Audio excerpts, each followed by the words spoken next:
नवी मुंबई के कोपरी गांव में पुलिस ने गुप्त सूचना के आधार पर बड़ी कार्रवाई की है। छापे में 1,36,00,000 रुपए का हेरोइन बरामद किया गया।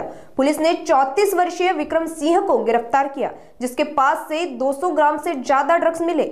जांच में पता चला कि ये हेरोइन पंजाब से ट्रेन और ट्रक के जरिए महाराष्ट्र लाया जाता था और नवी मुंबई समेत राज्य के कई हिस्सों में बेचा जाता था।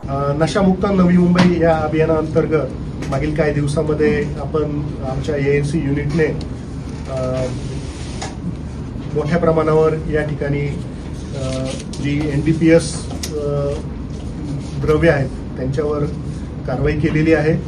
19 तारखेला असंच विक्रम सिंग अमर सिंग वय वर्ष 34 मूळचा राहणारा पंजाब याच्या घराची झडती घेतली असता त्या ठिकाणी 271 ग्रॅम उच्च दर्जाचं हेरोईन मिळून आलेलं आहे, ज्याची बाजारातलं मूल्य 1,35,90,000 रुपये आहे।